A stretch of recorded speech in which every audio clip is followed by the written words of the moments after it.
For a left. Populism. Chantelle mouffe. To Ernesto. At the origin of this book is my conviction that it is urgent for the left to grasp the nature of the current conjuncture and the challenge represented by the populist moment.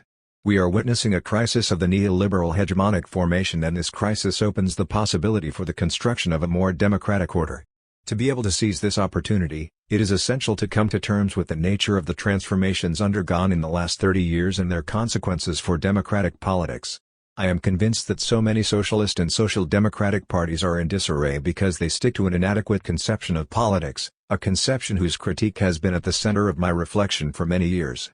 This critique was initiated in Hegemony and Socialist Strategy, Towards a Radical Democratic Politics, written jointly with Ernesto Laclau and published in 1985. What motivated us was the incapacity of left politics, both in its Marxist and social democratic versions, to take account of a series of movements that had emerged in the wake of the 1968 revolts and that corresponded to resistances against a variety of forms of domination which could not be formulated in class terms.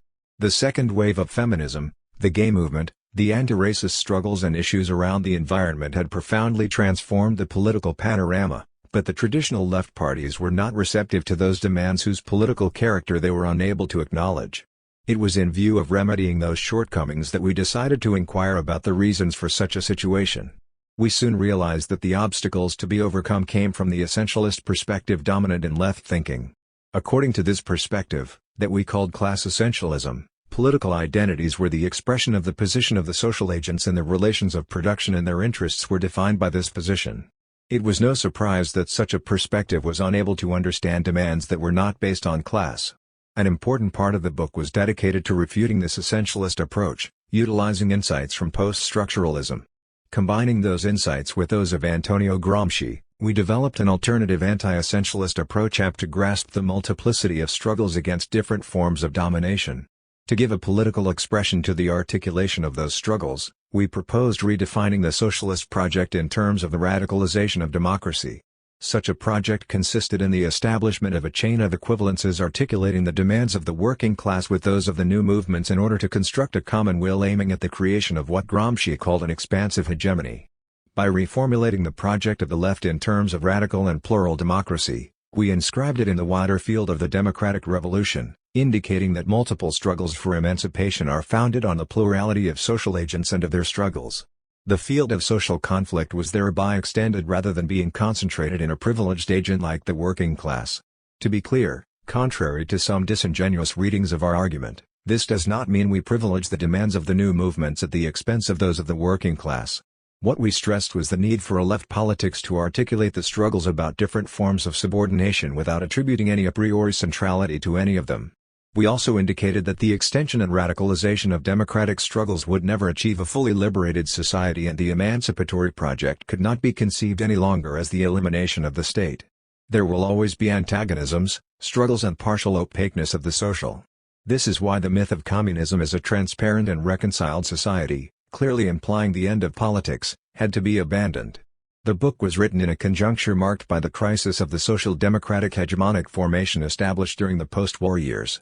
Social democratic values were being challenged by the neoliberal offensive, but they were still influential in shaping Western European common sense, and our objective was to envisage how to defend and radicalize them. Alas, when the second edition of Hegemony and Socialist Strategy came out in 2000, we noted in the new introduction that in the 15 years since its original publication, a serious regression had taken place. Under the pretense of modernization, an increasing number of social democratic parties had discarded their left identity and had euphemistically redefined themselves as center-left. It was this new conjuncture that I analyzed in On the Political, published in 2005, where I examined the impact of the Third Way theorized in Britain by Anthony Giddens and implemented by Tony Blair and his new Labour Party. I showed how, having accepted the hegemonic terrain established by Margaret Thatcher around the dogma that there was no alternative to neoliberal globalization, her famous TINA, the new center-left government ended up implementing what Stuart Hall has called a social democratic version of neoliberalism.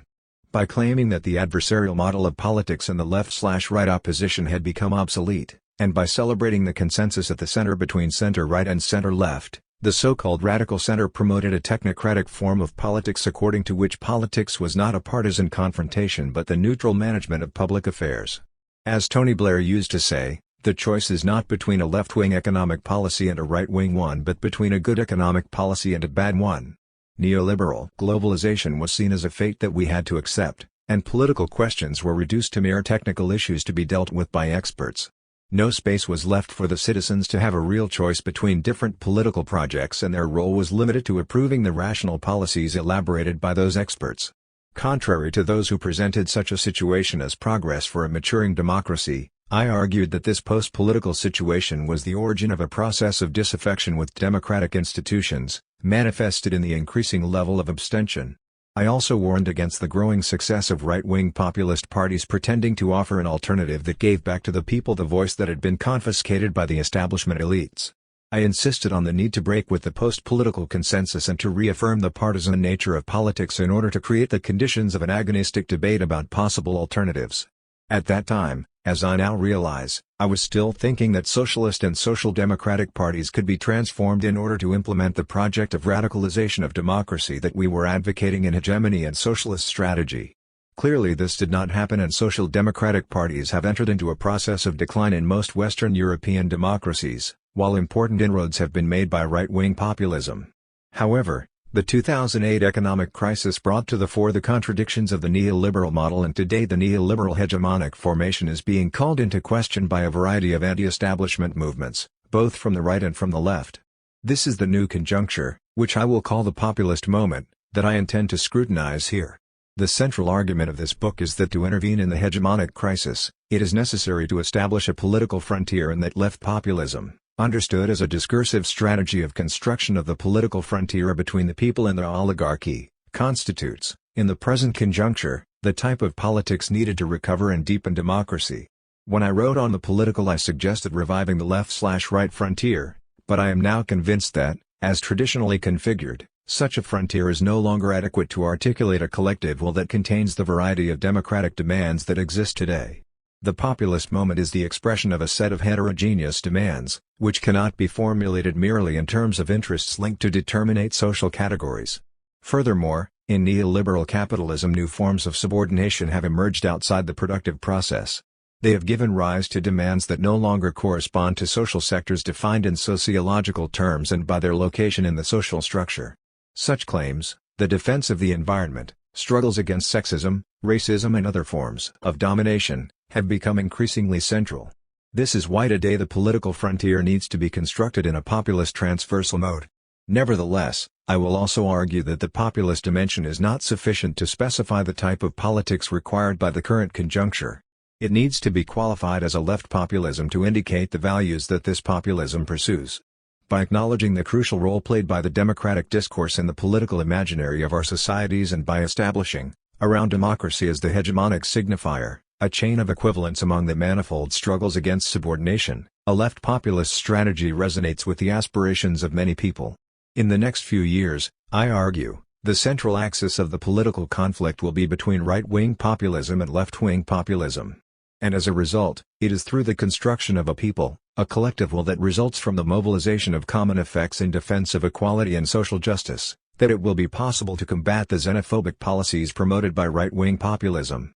In recreating political frontiers, the populist moment points to a return of the political after years of post-politics.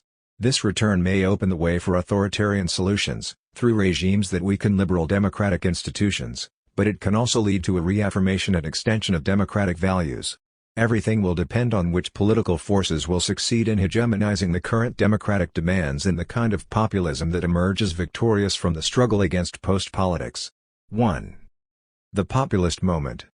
I would like to make clear at the outset that my aim is not to add another contribution to the already plethoric field of populism studies, and I have no intention to enter the sterile academic debate about the true nature of populism. This book is meant to be a political intervention, and it openly acknowledges its partisan nature. I will define what I understand by left populism and argue that in the present conjuncture it provides the adequate strategy to recover and deepen the ideals of equality and popular sovereignty that are constitutive of a democratic politics. As a political theorist, my mode of theorizing takes its bearing from Machiavelli, who, as Althusser reminded us, always situated himself in the conjuncture instead of reflecting over the conjuncture. Following Machiavelli's example, I will inscribe my reflection in a particular conjuncture, looking for what he called the verità effettuale della cosa, The effectual truth of the populist moment we are currently witnessing in Western European countries. I limit my analysis to Western Europe because, although the question of populism is, no doubt, also relevant in Eastern Europe, those countries necessitate a special analysis. They are marked by their specific history under communism, and their political culture presents different features. This is also the case with the various forms of Latin American populism.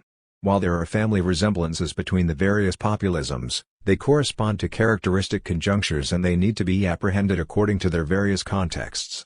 Hopefully, my reflections on the Western European conjuncture will provide some useful insights to address other populist situations. Even if my objective is a political one, a significant part of my reflections will be of a theoretical nature, because the left populist strategy that I am going to defend is informed by an anti-essentialist theoretical approach that asserts that society is always divided and discursively constructed through hegemonic practices. Many criticisms addressed to left populism are based on a lack of understanding of this approach, and this is why it is important to make it explicit here. I will refer to the central tenets of the anti-essentialist approach at several points in my argument, and further clarifications will be provided in a theoretical appendix at the end of the book. To dispel any possible confusion, I will begin by specifying what I understand by populism. Discarding the derogatory meaning of that term that has been imposed by the media to disqualify all those who oppose the status quo, I will follow the analytical approach developed by Ernesto Laclau that permits addressing the question of populism in a way that I find particularly fruitful. In his book on populist reason, Laclau defines populism as a discursive strategy of constructing a political frontier dividing society into two camps and calling for the mobilization of the underdog against those in power. It is not an ideology and cannot be attributed a specific programmatic content. Nor is it a political regime. It is a way of doing politics that can take various ideological forms according to both time and place, and is compatible with a variety of institutional frameworks. We can speak of a populist moment when, under the pressure of political or socio-economic transformations, the dominant hegemony is being destabilized by the multiplication of unsatisfied demands. In such situations, the existing institutions fail to secure the allegiance of the people as they attempt to defend the existing order. As a result, the historical bloc that provides the social basis of a hegemonic formation is being disarticulated, and the possibility arises of constructing a new subject of collective action, the people, capable of reconfiguring a social order experienced as unjust. This, I contend, is precisely what characterizes our present conjuncture, and this is why it is apposite to call it a populist moment. This populist moment signals the crisis of the neoliberal hegemonic formation that was progressively implemented in Western Europe through the 1980s. This neoliberal hegemonic formation replaced the social democratic Keynesian welfare state that, in the 30 years after the end of the Second World War, provided the principal socio-economic model in the democratic countries in Western Europe. The core of this new hegemonic formation is constituted by a set of political economic practices aimed at imposing the rule of the market, deregulation, privatization, fiscal austerity, and limiting the role of the state to the protection of private property rights, free markets and free trade. Neoliberalism is the term currently used to refer to this new hegemonic formation which, far from being limited to the economic domain, also connotes a whole conception of society and of the individual grounded on a philosophy of possessive individualism. This model, implemented in various countries from the 1980s onwards, did not face any significant challenge until the financial crisis of 2008, when it began to seriously show its limits. This crisis, initiated in 2007 in the U.S. with the collapse of the subprime mortgage market, developed into a full-blown international banking crisis with the failure of the investment bank Lehman Brothers the following year. Massive bailouts of financial institutions had to be initiated to impede the breakdown of the world financial system. The global economic downturn that followed deeply affected several European economies and provoked a European debt crisis. In order to deal with this crisis, policies of austerity were implemented in most European countries, with drastic effects, particularly in the southern countries. On the occasion of the economic crisis, a series of contradictions condensed, leading to what Gramsci calls an interregnum, a period of crisis during which several tenets of the consensus established around a hegemonic project are challenged. A solution to the crisis is not yet in sight, and this characterizes the populist moment in which we find ourselves today. The populist moment, therefore, is the expression of a variety of resistances to the political and economic transformations seen during the years of neoliberal hegemony. These transformations have led to a situation that we could call post-democracy to indicate the erosion of the two pillars of the democratic ideal, equality and popular sovereignty. I will explain in a moment how such an erosion took place, but before that, it is worth examining what is meant by post-democracy.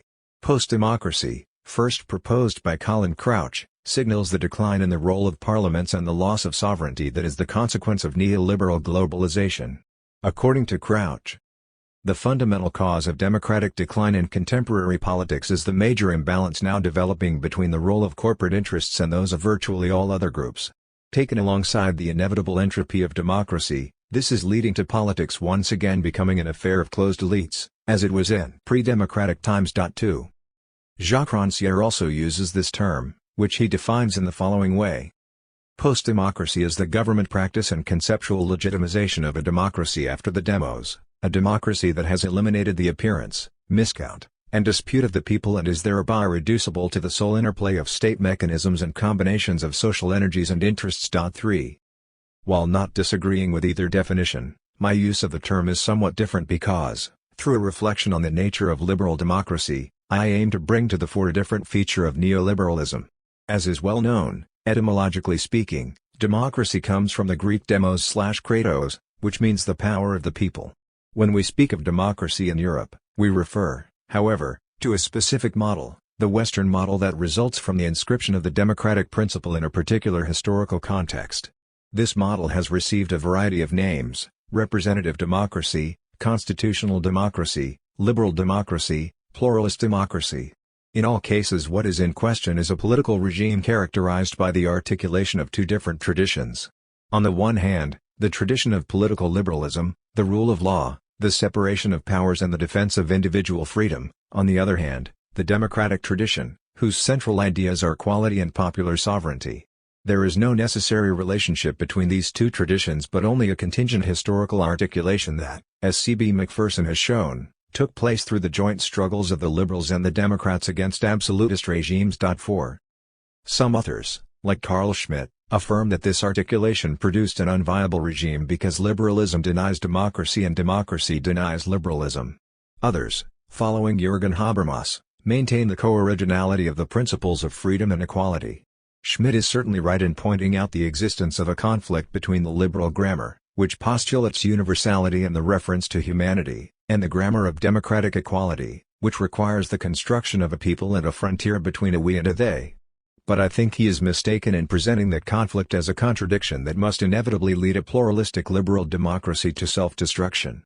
In the democratic paradox, I conceive the articulation of these two traditions, indeed, ultimately irreconcilable, on the mode of a paradoxical configuration, as the locus of attention that defines the originality of liberal democracy as a politeia, a form of political community, that guarantees its pluralistic character. 5. The democratic logic of constructing a people and defending egalitarian practices is necessary to define a demos and to subvert the tendency of liberal discourse to abstract universalism.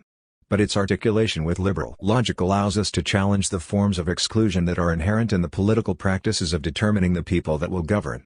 Democratic liberal politics consists of a constant process of negotiation through different hegemonic configurations of this constitutive tension. This tension, expressed in political terms along the frontier between right and left, can only be stabilized temporarily through pragmatic negotiations between political forces. These negotiations always establish the hegemony of one of them over the other. Revisiting the history of liberal democracy, we find that on some occasions the liberal logic prevailed, while in others it was the democratic.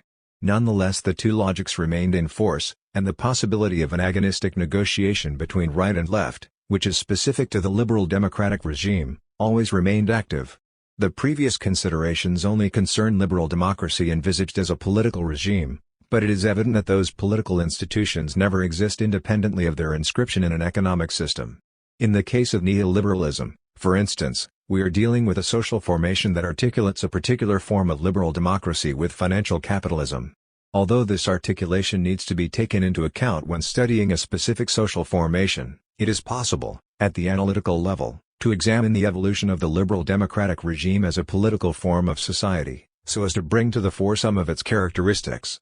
The current situation can be described as post-democracy because in recent years, as a consequence of neoliberal hegemony, the agonistic tension between the liberal and the democratic principles, which is constitutive of liberal democracy, has been eliminated. With the demise of the democratic values of equality and popular sovereignty, The agonistic spaces where different projects of society could confront each other have disappeared, and citizens have been deprived of the possibility of exercising their democratic rights.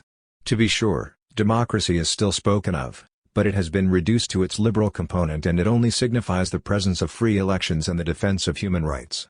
What has become increasingly central is economic liberalism, with its defense of the free market, and many aspects of political liberalism have been relegated to second place, if not simply eliminated.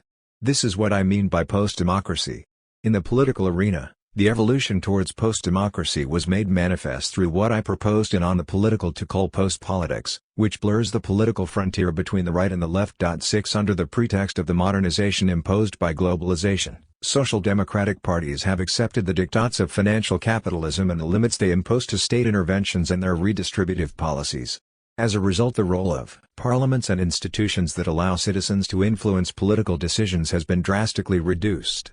Elections no longer offer any opportunity to decide on real alternatives through the traditional parties of government.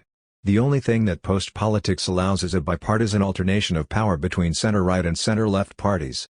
All those who oppose the consensus in the center and the dogma that there is no alternative to neoliberal globalization are presented as extremists or disqualified as populists.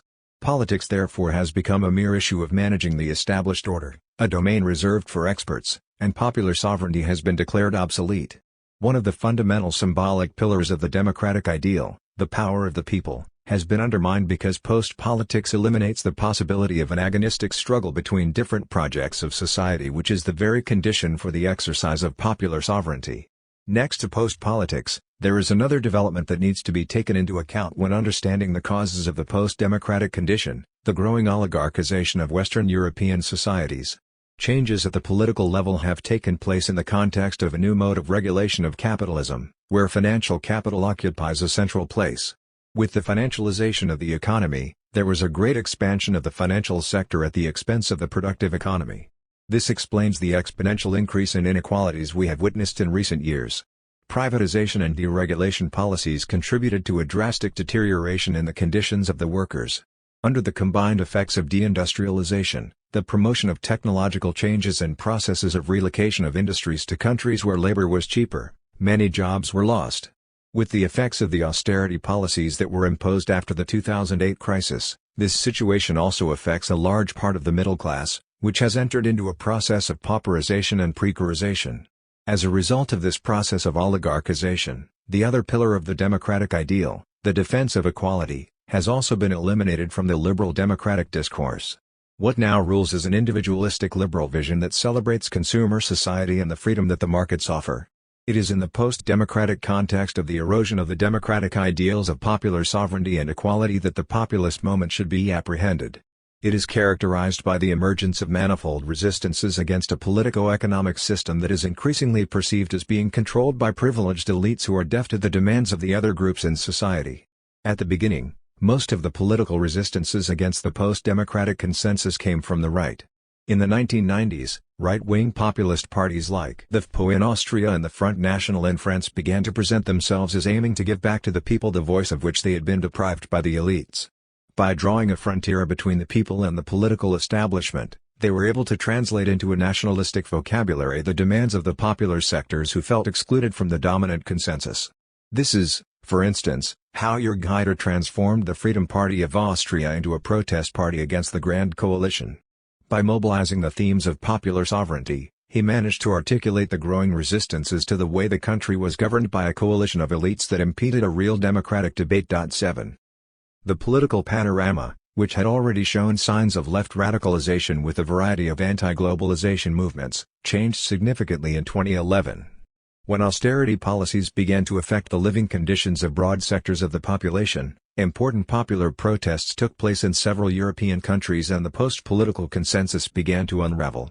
In Greece the Agonokotsmanoi and in Spain the Indignados of the M15 occupied central squares, calling for democracy now. They were followed by the Occupy movement which, born in the US, had manifestations in various cities in Europe, particularly in London and Frankfurt. More recently, Nuit Debout in France in 2016 was the expression of those forms of protest referred to as movements of the squares. Those protests were the signal of a political awakening after years of relative apathy. However, The refusal of those horizontalist movements to engage with the political institutions limited their impact. And without any form of articulation with institutional politics, they soon began to lose their dynamics. Although such protest movements have certainly played a role in the transformation of political consciousness, it is only when they have been followed by structured political movements, ready to engage with political institutions, that significant results have been achieved. It is in Greece and in Spain where we witness the first political movements implementing a form of populism aimed at the recovery and deepening of democracy. In Greece, Syriza, a united social front born of a coalition of different left movements around Synaspismus, the former Euro-Communist Party, signaled the emergence of a new type of radical party whose objective was to challenge neoliberal hegemony through parliamentary politics. By establishing a synergy between social movements and party politics, Syriza was able to articulate in a collective will a variety of democratic demands, and this allowed it to come to power in January 2015. Unfortunately, Syriza has not been able to implement its anti-austerity program because of the brutal response of the European Union that reacted with a financial coup and forced the party to accept the diktats of the Troika. This does not invalidate the populist strategy that allowed it to come to power, but it certainly raises important issues with respect to the limitations that the membership of the European Union imposes on the possibility of carrying out policies that challenge neoliberalism. In Spain, the meteoric rise of Podemos in 2014 was due to the capacity of a group of young intellectuals to take advantage of the terrain created by the indignados. This led to the creation of a party movement aiming at breaking the stalemate of the consensual politics established through the transition to democracy, whose exhaustion had become evident. The Podemos strategy of creating a popular collective will by constructing a frontier between the establishment elites, La Casta, and the people has not yet managed to dislodge the right-wing Partido Popular from the government, but Podemos members have been able to enter parliament, where they deposed an important group of MPs. Since then, they have represented an important force in Spanish politics and have profoundly transformed the Spanish political landscape. Similar developments have taken place in other countries, in Germany with Die Linke, in Portugal with the Bloco de Esquerda, and in France with La France Insoumise of Jean-Luc Mélenchon, which in June 2017, 1 year after its creation, gained 17 MPs in parliament and now represents the main opposition to the government of Emmanuel Macron. Finally, the unexpected good result of the British Labour Party under the leadership of Jeremy Corbyn, also in June 2017, is another sign of a new form of radicalism emerging in several European countries. The social democratic parties, who in many countries have played an important role in the implementation of neoliberal policies, are unable to grasp the nature of the populist moment and to face the challenge that it represents. Prisoners of their post-political dogmas, and reluctant to admit their mistakes, they cannot recognize that many of the demands articulated by right-wing populist parties are democratic demands, to which a progressive answer must be given. Many of those demands come from the groups who are the main losers of neoliberal globalization, and they cannot be satisfied within the neoliberal project. Classifying right-wing populist parties as extreme right or neo-fascist and attributing their appeal to lack of education is of course especially convenient for the forces of the center-left. It is an easy way to disqualify them, without recognizing the center-left's own responsibility in such an emergence. By establishing a moral frontier so as to exclude the extremists from the democratic debate, the good Democrats believe that they can stop the rise of irrational passions. Such a strategy of demonization of the enemies of the bipartisan consensus can be morally comforting, but it is politically disempowering. To stop the rise of right-wing populist parties, it is necessary to design a properly political answer through a left populist movement that will federate all the democratic struggles against post-democracy. Instead of excluding a priori the voters of right-wing populist parties as necessarily moved by atavistic passions, condemning them to remain prisoners of those passions forever, it is necessary to recognize the democratic nucleus at the origin of many of their demands. A left populist approach should try to provide a different vocabulary in order to orientate those demands towards more egalitarian objectives. This does not mean condoning the politics of right-wing populist parties, but refusing to attribute to their voters the responsibility for the way their demands are articulated. I do not deny that there are people who feel perfectly at home with those reactionary values, but I am convinced there are others who are attracted to those parties because they feel they are the only ones that care about their problems. I believe that, if a different language is made available, many people might experience their situation in a different way and join the progressive struggle. There are already several examples that such a strategy can work. For instance, in the 2017 legislative elections in France, Jean-Luc Mélenchon and other candidates of La France Insoumise such as François Ruffin were able to win the support of voters who had previously voted for Marine Le Pen. Arguing with people who, under the influence of the Front National, had been led to see immigrants as responsible for their deprivation. Activists were able to make such voters alter their views. Their sentiment of being left behind and their desire for democratic recognition, previously expressed in xenophobic language, could be formulated in a different vocabulary and directed towards another adversary. Something similar happened in Britain in the June 2017 elections, where 16% of voters of the right-wing populist UKIP voted for Jeremy Corbyn. Now that the anti-establishment discourse also comes from the progressive side, and that political forces on the left are drawing a frontier between the people and the oligarchy, we are really in the midst of a populist moment. What is at stake in this moment, therefore, is how the resistances to post-democracy are going to be articulated and how the people is going to be constructed. There are many ways in which this can be done. And not all populist constructions of the political frontier have egalitarian objectives, even when the rejection of the existing system is made in the name of giving power back to the people. Both types of populism aim to federate unsatisfied demands, but they do it in very different ways. The difference lies in the composition of the we and in how the adversary, the they, is defined. Right-wing populism claims that it will bring back popular sovereignty and restore democracy, but this sovereignty is understood as national sovereignty and reserved for those deemed to be true nationals. Right-wing populists do not address the demand for equality, and they construct a people that excludes numerous categories, usually immigrants, seen as a threat to the identity and the prosperity of the nation. It is worth signaling that, although right-wing populism articulates many resistances against post-democracy, it does not necessarily present the adversary of the people as being constituted by the forces of neoliberalism. It would therefore be a mistake to identify their opposition to post-democracy with a rejection of neoliberalism. Their victory could lead to nationalistic authoritarian forms of neoliberalism that, in the name of recovering democracy, in fact drastically restrict it. Left populism, on the contrary, wants to recover democracy to deepen and extend it. A left populist strategy aims at federating the democratic demands into a collective will to construct a we, a people confronting a common adversary, the oligarchy.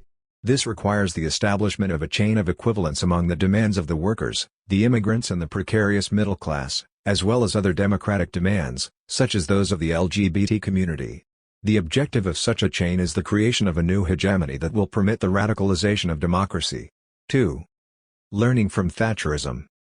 The populist moment that we are witnessing throughout Western Europe offers the opportunity to bring about an alternative to the neoliberal hegemonic formation which is now in crisis. The crucial question is how to operate this transition. Are there examples from which we could learn to imagine which steps to follow? Perhaps scrutinizing the conditions in which the neoliberal model became hegemonic in Western Europe could provide us with some clues about how a hegemonic transformation can take place. This is the conjuncture that we examined in Hegemony and Socialist Strategy, and it might therefore be relevant to revisit some of its analyses. The book was written in London at the time of the crisis of the post-war consensus established between Labour and the Tories around the Keynesian welfare state. And it was principally within this British context that we developed our reflections on the future of left politics. Yet I believe that their pertinence is not limited to Britain. As has been pointed out by Wolfgang Streeck, the structure of the post-war settlement between labor and capital was fundamentally the same across the otherwise widely different countries where democratic capitalism had come to be instituted. It included an expanding welfare state, the right of workers to free collective bargaining, and a political guarantee of full employment, underwritten by governments making extensive use of the Keynesian economic toolkit. 1. To apprehend the nature of the Keynesian welfare state as a hegemonic formation, it is necessary to acknowledge that, although it played a crucial role in subordinating the reproduction of the labor force to the needs of capital, it also laid the conditions for the emergence of a new type of social rights and profoundly transformed democratic common sense, giving legitimacy to a set of demands for economic equality. In several countries, the strength of the trade unions allowed the consolidation of social rights. Meanwhile, the growth of inequality was kept in check, the workers made substantial gains, and important democratic advances were achieved during these years. As a compromise between capital and labor, it allowed a sort of uneasy coexistence between capitalism and democracy. However, during the first half of the 1970s, economic slowdown and rising inflation began to show the limits of the Keynesian compromise. Under the effects of the 1973 oil crisis, the economy suffered, profits declined, and the post-war social democratic settlement began to crumble. In Britain, faced with a fiscal crisis, the Labour Party in power had to use the state to discipline the working classes, leading to growing disaffection. By the mid-70s, the post-war social democratic model was in serious trouble and it began to suffer from a legitimation crisis. Economic factors are not sufficient, however, to fully grasp the crisis of the social democratic model. We also need to take into account other factors, particularly the emergence in the 1960s of what have been called the new social movements. This term was used at the time to refer to very diverse struggles: urban, ecological, anti-authoritarian, anti-institutional, feminist, anti-racist, ethnic, regional, and that of sexual minorities. The political polarization created around those new democratic demands, jointly with a wave of labor militancy, provoked a reaction from conservatives, who claimed that the multiplication of the struggles for equality had led Western societies to the edge of the egalitarian precipice. When the economic recession came after 1973, the right decided that the time had come to stop the expansion of the democratic imaginary. They planned to counter this egalitarian movement and to restore the profits that had been kept in check by the power of the unions. In his report to the Trilateral Commission in 1975, Samuel Huntington declared that the struggles in the 60s for greater equality and participation had produced a democratic surge that had made society ungovernable. He concluded that the strength of the democratic ideal poses a problem for the governability of democracy. 2. At the time that we were writing our book, Margaret Thatcher had just won the elections, but the outcome of the crisis was still unclear. This is how we viewed the situation.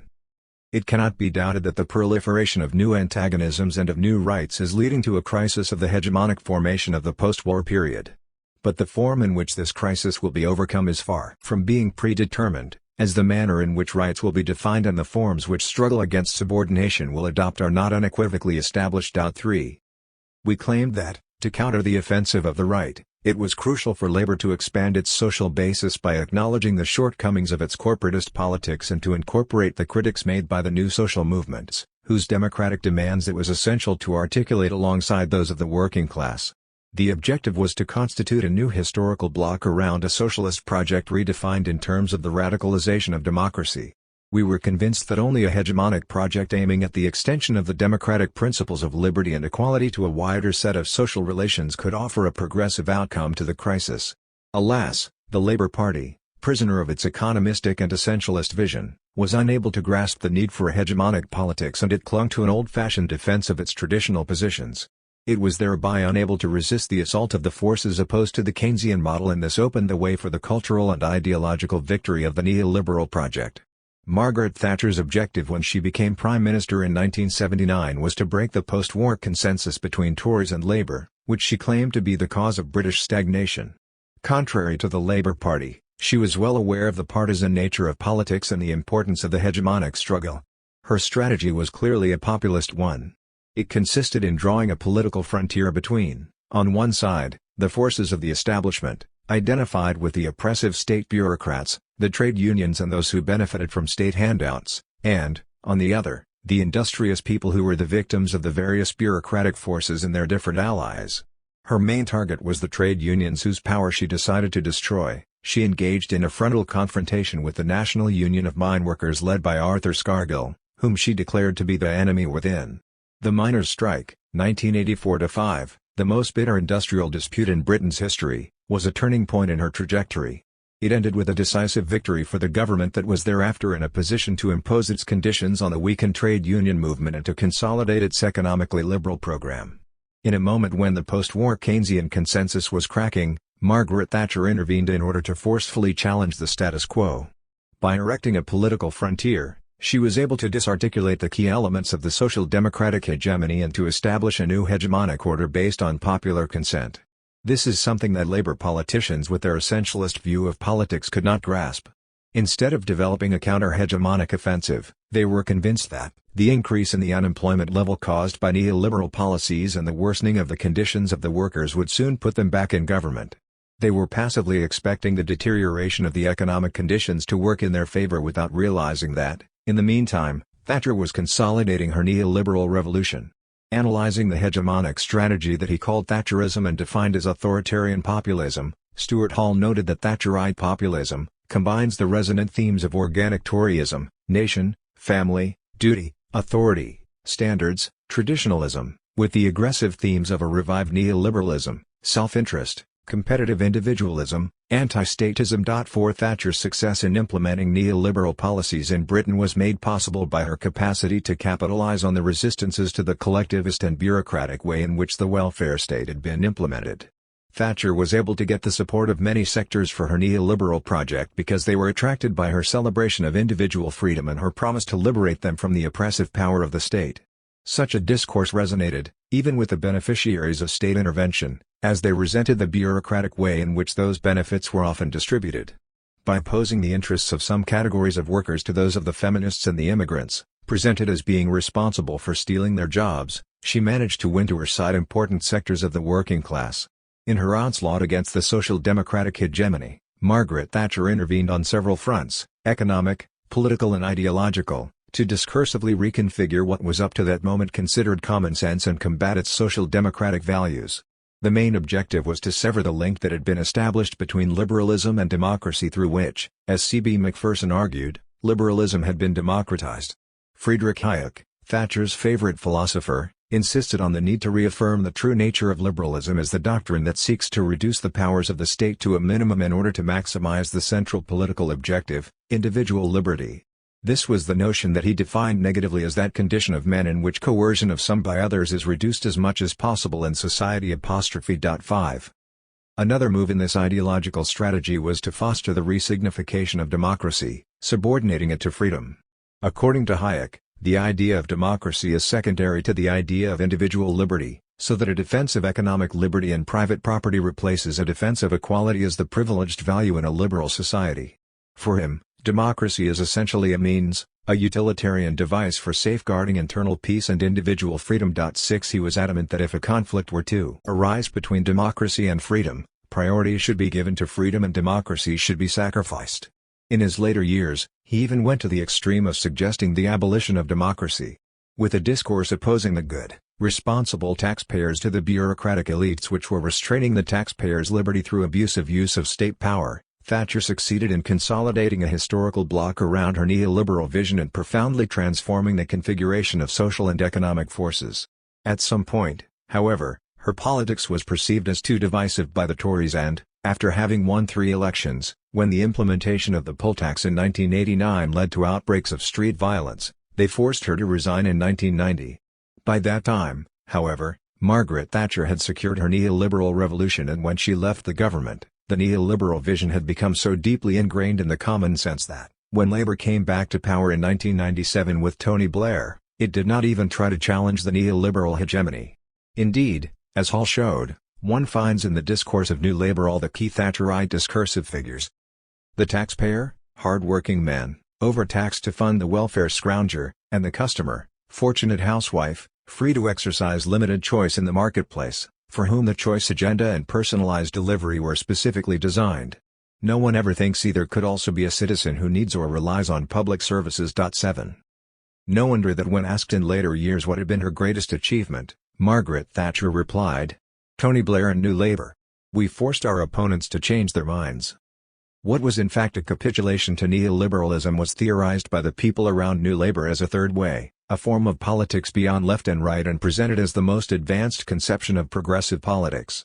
Now that the neoliberal hegemonic formation had been firmly established, the need for a political frontier between we and they was deemed to belong to an obsolete model of politics, and the consensus at the center was celebrated as a step towards a mature form of democracy in which antagonism had been overcome. This consensual third-way model was later adopted as the credo of the main European social democratic and socialist parties. Following the collapse of the Soviet model, this model became the only acceptable vision for a democratic left, signaling the full transformation of social democracy into social liberalism. This created the terrain for the reign of the post-politics that provided the conditions for the consolidation of neoliberal hegemony in Western Europe. This consolidation of neoliberal hegemony was accompanied by some significant changes. While the ideology of Thatcherism was a combination of conservative themes of organic Toryism with neoliberal economic practices, the neoliberalism that became hegemonic in later years moved away from the traditional conservative ideology. To respond to the transformation in the mode of regulation of capitalism linked to the transition from Fordism to post-Fordism, the neoliberal hegemonic formation incorporated several themes of the counterculture.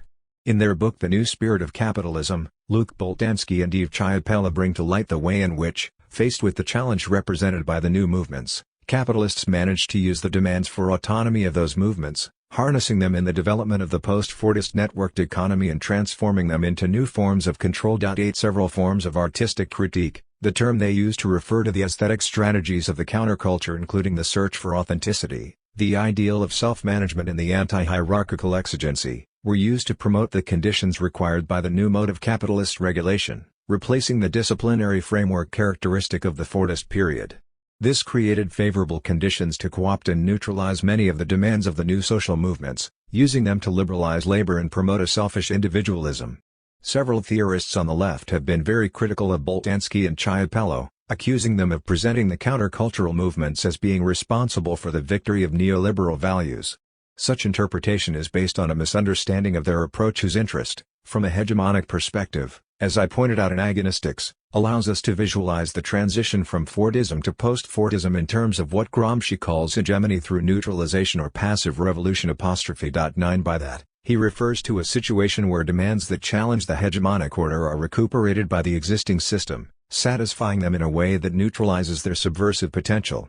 Thanks to a process of detournement of the discourses and practices of the countercultural critique, capital was able to resist the challenge that those demands could have represented to its legitimacy and to consolidate its supremacy. This solution did work for a time, but, after years of undisputed hegemony, neoliberalism has now entered into crisis, and the possibility has arisen for the left to build a different hegemonic order. This is an opportunity that cannot be missed, and in envisaging how to intervene in this conjuncture, I propose to learn from Thatcher's strategy. This might seem a provocation, but I am not the first one to make such a proposal, although in a different context. This was also what Stuart Hall suggested in his book The Hard Road to Renewal, where he underlined that, contrary to Labour, Thatcher had been able to develop a hegemonic political project, putting in play a range of different social and economic strategies without neglecting the ideological dimension. 10. The current crisis of the neoliberal hegemonic formation offers the possibility of intervening to establish a different order. We should follow Thatcher's route, adopting a populist strategy, but this time with a progressive objective, intervening on a multiplicity of fronts to build a new hegemony aiming at recovering and deepening democracy. The populist moment calls for such a type of intervention. While the crisis of neoliberalism provides the opportunity to construct a new hegemonic order, there is no guarantee that this new order will bring about significant democratic advances, and it might even be of an authoritarian nature. This is why it is crucial for the left not to repeat the mistakes of the past. It is imperative that it relinquish the essentialist conception of politics that prevents it from grasping its hegemonic dimension. What is urgently needed is a left populist strategy aimed at the construction of a people, combining the variety of democratic resistances against post-democracy in order to establish a more democratic hegemonic formation. This will necessitate a far-reaching transformation of the existing relations of power and the creation of new democratic practices, but I contend that it does not require a revolutionary break with the liberal democratic regime. No doubt there are those on the left who will claim that such an eventuality is unviable. But I consider that the experience of Thatcherism shows that, in European societies, it is possible to bring about a transformation of the existing hegemonic order without destroying liberal democratic institutions. To learn from Thatcherism means realizing that in the present conjuncture, the decisive move is to establish a political frontier that breaks with the post-political consensus between center-right and center-left. Without defining an adversary, no hegemonic offensive can be launched. However, this is precisely the step that social democratic parties, converted to neoliberalism, are unable to make. This is because they believe that democracy should aim at reaching consensus and that it is possible to have a politics without an adversary. A left populist strategy needs to challenge such a view, but the relations of forces are clearly less favorable today than in the conjuncture that we examined in hegemony and socialist strategy. During the years of neoliberal hegemony, many of the social democratic advances have been dismantled. And we find ourselves in the paradoxical situation of having to defend various welfare state institutions that we criticized earlier for not being radical enough. At the time of the crisis of the post-war consensus, social democracy, although weakened by the growth of inflation and the economic recession, had not yet been ideologically defeated. And, had it been able to design an adequate hegemonic strategy, it might possibly have managed to defend its social advances. Many democratic values that were central elements of the social democratic common sense were still in force, and it was possible to envisage the project of the left in terms of their radicalization.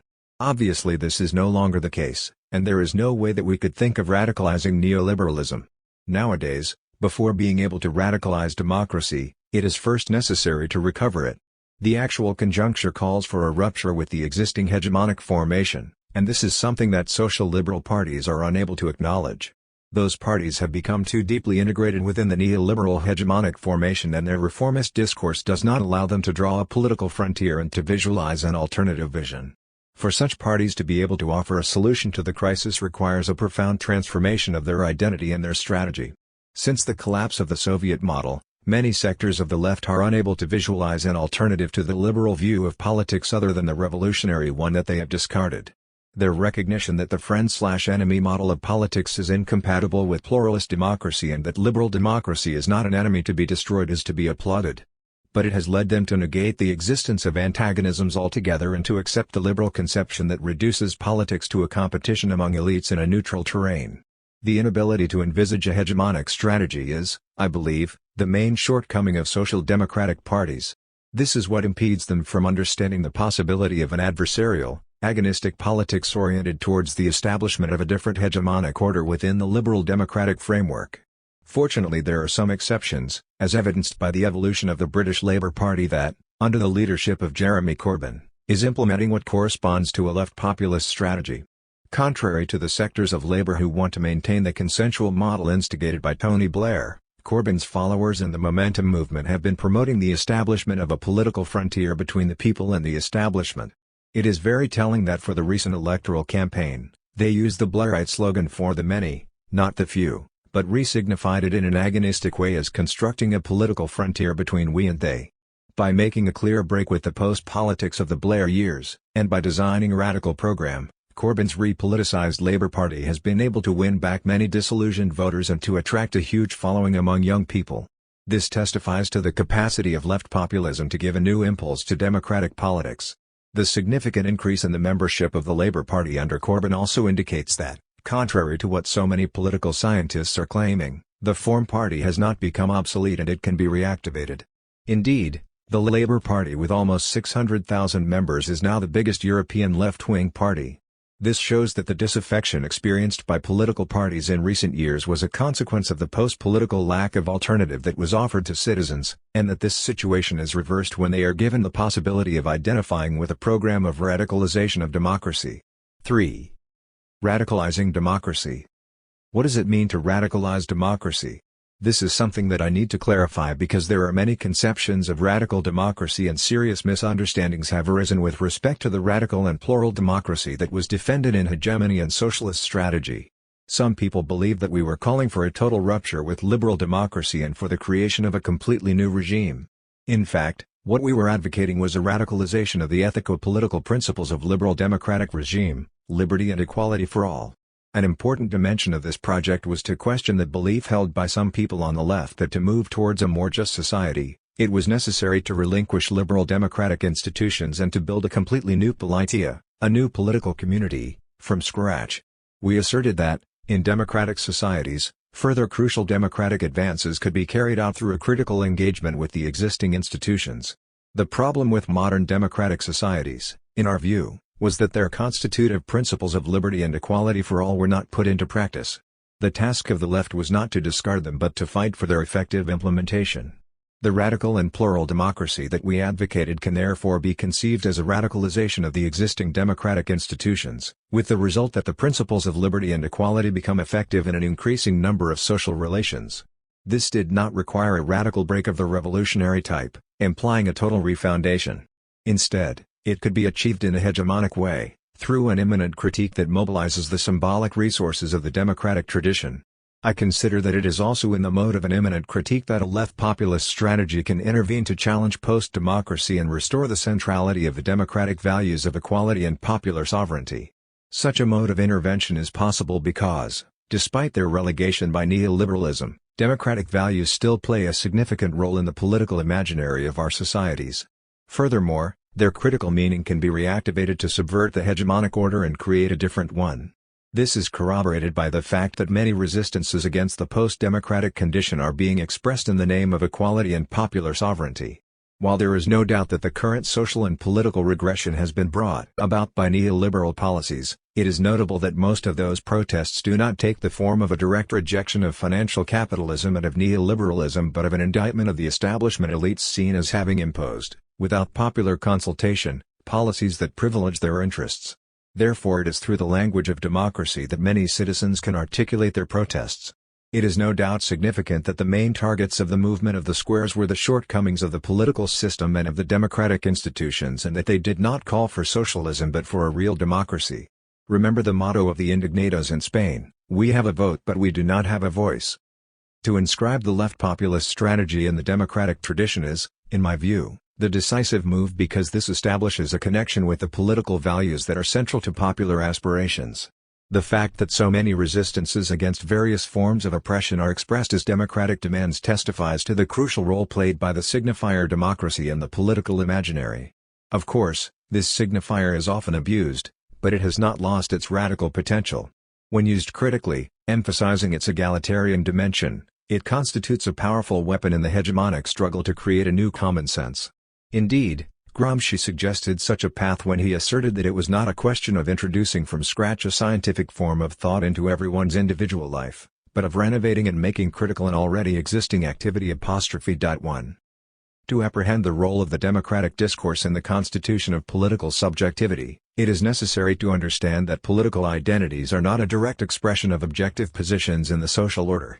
This attests to the importance of an anti-essentialist approach in the field of politics. As asserted in Hegemony and Socialist Strategy, there is nothing natural or inevitable in the struggles against relations of power, nor in the form that they will take. The struggle against forms of subordination cannot be the direct result of the situation of subordination itself.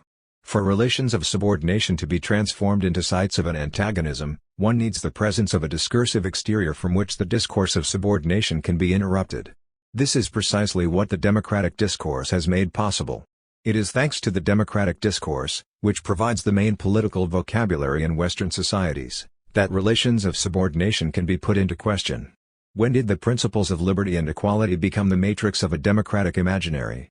The decisive mutation in the political imaginary of Western societies took place at the time of what Tocqueville called the Democratic Revolution. As Claude Lafort has shown, its defining moment was the French Revolution with its novel affirmation of the absolute power of the people. This initiated a new symbolic mode of social institutions that broke with the theologico-political matrix and, with the Declaration of the Rights of Man, provided a vocabulary to question the different forms of inequality as illegitimate. 2 Tocqueville perceived the subversive character of what he called the passion for equality when he wrote, "It is impossible to believe that equality will not finally penetrate as much into the political world as into other domains. It is not possible to conceive of men as eternally unequal among themselves on one point, and equal on others. At a certain moment, they will come to be equal on all points." 3. To be sure, as an aristocrat, Tocqueville did not celebrate the coming of this new era, but he was resigned to its inevitability. And what he predicted came true. From the critique of political inequality, this passion for equality led, through the different socialist discourses and the struggles that they informed, to the questioning of economic inequality, thereby opening a new chapter of the democratic revolution. With the development of the new social movements, a further chapter was opened, the chapter in which we are now living, characterized by the questioning of many other forms of inequality. It is remarkable that, after more than 200 years, the power of the democratic imaginary remains in force, encouraging the pursuit of equality and liberty in a multiplicity of new domains. This should not make us believe, however, that we are witnessing a linear and ineluctable evolution towards an equal society, as the crimes perpetrated by the West during the last centuries clearly show. Besides, as I have already indicated, liberty and equality can never be perfectly reconciled, and they are always in tension. More importantly, they only exist inscribed in different hegemonic formations, under specific interpretations, where their meaning can be contested. A hegemonic formation is a configuration of social practices of different natures, economic, cultural, political, and juridical, whose articulation is secured around some key symbolic signifiers which shape the common sense and provide the normative framework of a given society. The objective of the hegemonic struggle consists in disarticulating the sedimented practices of an existing formation and, through the transformation of these practices and the instauration of new ones, establishing the nodal points of a new hegemonic social formation. This process comports as a necessary step with the rearticulation of the hegemonic signifiers and their mode of institutionalization. Clearly articulating democracy with equal rights, social appropriation of the means of production and popular sovereignty will command a very different politics and inform different socio-economic practices than when democracy was articulated with the free market, private property and unfettered individualism. We have seen how in the hegemonic transition to neoliberalism Margaret Thatcher managed, Thanks to her capacity to disentangle the social democratic articulation of liberty and equality, to promote a new understanding of those values that made possible the implementation of her neoliberal project. To grasp what is at stake in the transition from one hegemonic formation to another, it is necessary to make a methodological distinction between two levels of analysis: the ethico-political principles of the liberal democratic polity and their different hegemonic forms of inscription. Such distinction is crucial for democratic politics because, by revealing the variety of hegemonic formations compatible with a liberal democratic form of society, it helps us to visualize the difference between a hegemonic transformation and a revolutionary rupture. A liberal democratic society supposes the existence of an institutional order informed by the ethico-political principles that constitute its principles of legitimacy. But this allows for a multiplicity of ways in which those principles are articulated and institutionalized in specific hegemonic formations. What is at stake in a hegemonic transformation is the constitution of a new historical bloc based on a different articulation between the constitutive political principles of the liberal democratic regime and the socio-economic practices in which they are institutionalized. In the case of a transition from one hegemonic order to another, those political principles remain in force, but they are interpreted and institutionalized in a different way. This is not the case with a revolution understood as a total rupture with a political regime and the adoption of new principles of legitimacy. The strategy of left populism seeks the establishment of a new hegemonic order within the constitutional liberal democratic framework, and it does not aim at a radical break with pluralist liberal democracy and the foundation of a totally new political order. Its objective is the construction of a collective will, a people apt to bring about a new hegemonic formation that will re-establish the articulation between liberalism and democracy that has been disavowed by neoliberalism, putting democratic values in the leading role. The process of recovering and radicalizing democratic institutions will no doubt include moments of rupture and a confrontation with the dominant economic interests, but it does not require relinquishing the liberal democratic principles of legitimacy. Such a hegemonic strategy engages with the existing political institutions in view of transforming them through democratic procedures, and it rejects the false dilemma between reform and revolution. It is therefore clearly different both from the revolutionary strategy of the extreme left and from the sterile reformism of the social liberals who only seek a mere alternation in government. It could be called radical reformism or, following Jean Jaurès, revolutionary reformism to indicate the subversive dimension of the reforms and the fact that what they pursue, although it is through democratic means, is a profound transformation of the structure of the socio-economic power relations. Within the spectrum of what is usually understood as the left, one could therefore differentiate three kinds of politics. The first is a pure reformism that accepts both the principles of legitimacy of liberal democracy and the existing neoliberal hegemonic social formation. Second is the radical reformism that accepts the principles of legitimacy but attempts to implement a different hegemonic formation. Finally, revolutionary politics seeks a total rupture with the existing socio-political order. Under this third category we find not only the traditional Leninist politics but also other types, like those promoted by the anarchists or the advocates of insurrection, which call for a total rejection of the state and liberal democratic. The nature and the role of the state constitute a central point of divergence between those three forms of left politics. While the reformist view envisages the state as a neutral institution whose role is to reconcile the interests of the various social groups, and the revolutionary one sees it as an oppressive institution that has to be abolished, the radical reformist perspective addresses the question of the state in a different way. Taking its bearings from Gramsci, it conceives the state as a crystallization of the relations of forces and as a terrain of struggle. It is not a homogeneous medium but an uneven set of branches and functions, only relatively integrated by the hegemonic practices that take place within it. One of Gramsci's key contributions to hegemonic politics is his conception of the integral state, which he conceived as including both political society and civil society. This should not be understood as a statization of civil society but an indication of the profoundly political character of civil society, presented as the terrain of the struggle for hegemony. In this view, next to the traditional apparatus of government, the state is also composed of a variety of apparatuses and public spaces where different forces contend for hegemony. Envisaged as a surface for agonistic interventions, these public spaces can provide the terrain for important democratic advances.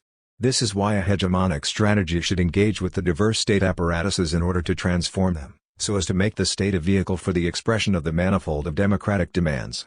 What is at stake is not the withering away of the state and of the institutions through which pluralism is organized, but a profound transformation of those institutions to put them at the service of a process of radicalization of democracy. The objective is not the seizure of state power but, as Gramsci put it, one of becoming state. How to understand radical politics according to this perspective? In a certain sense, both the revolutionary type of politics and the hegemonic one can be called radical as they imply a form of rupture with the existing hegemonic order. However, this rupture is not of the same nature and it is inappropriate to put them in the same category labeled extreme left, as is often the case.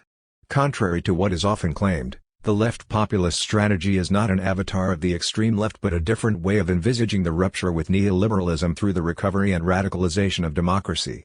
The current move by the defenders of the status quo to label all of the critiques of the neoliberal order extreme left, and to present them as a danger to democracy, is a disingenuous attempt to impede any kind of challenge to the existing hegemonic order. As if the choice was limited to accepting the current neoliberal hegemonic formation as the only legitimate form of liberal democracy or rejecting liberal democracy altogether. It is interesting to note that we find the same dilemma in those on the left who affirm that the radicalization of democracy requires relinquishing liberal democracy. In several cases, this false dilemma proceeds from the widespread confusion between the political institutions of liberal democracy and the capitalist mode of production. While it is true that such an articulation is the one that we have so far encountered historically, it is a contingent one.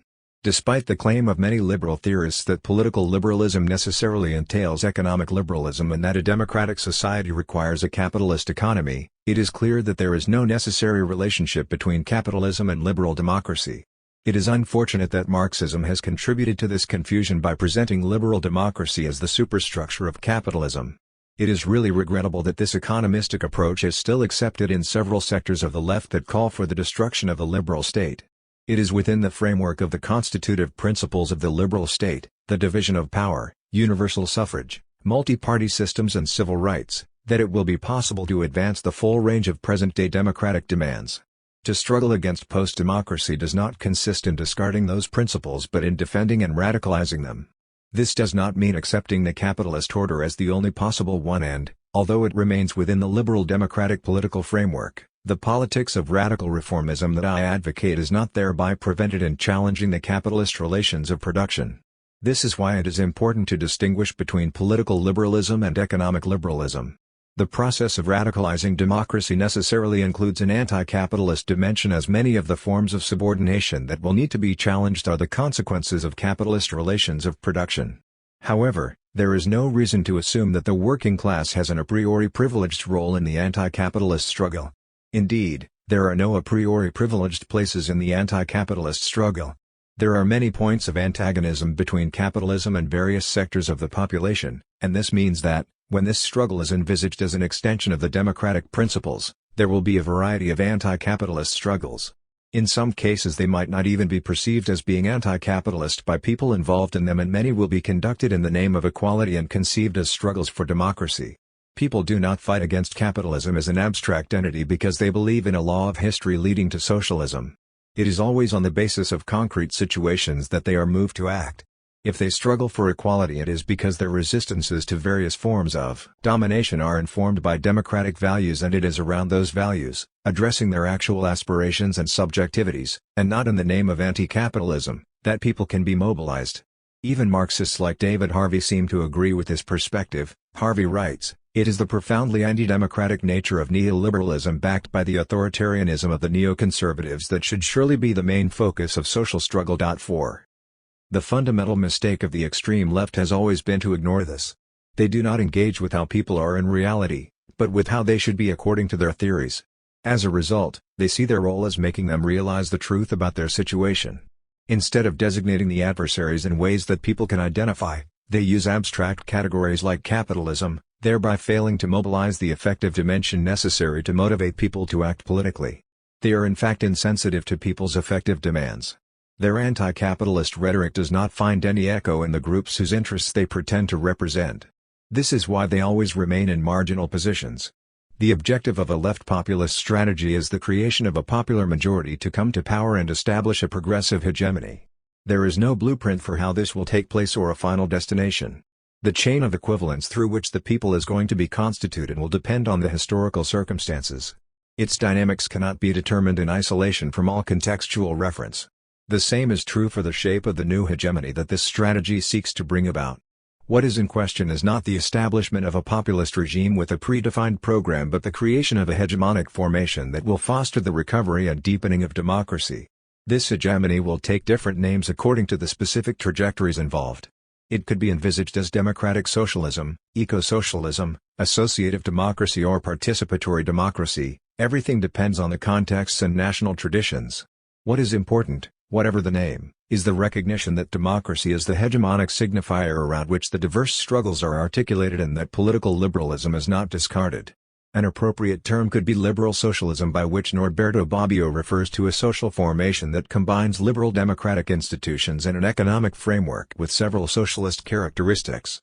Understanding socialism as the democratization of the state and of the economy, Bobbio asserts in several works where he examines the articulation between socialism and liberal democracy that a democratic socialism needs to be a liberal one. 5 Visualizing the objective of socialism as the deepening of liberal democratic values, he is adamant that the realization of its goals does not require a break with constitutional government and the rule of law.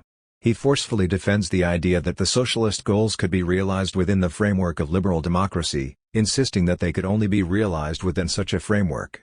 Envisaged in such a way, the project of the radicalization of democracy shares some characteristics with social democracy before its conversion to social liberalism, but it is not a simple return to the post-war model of compromise between capital and labor.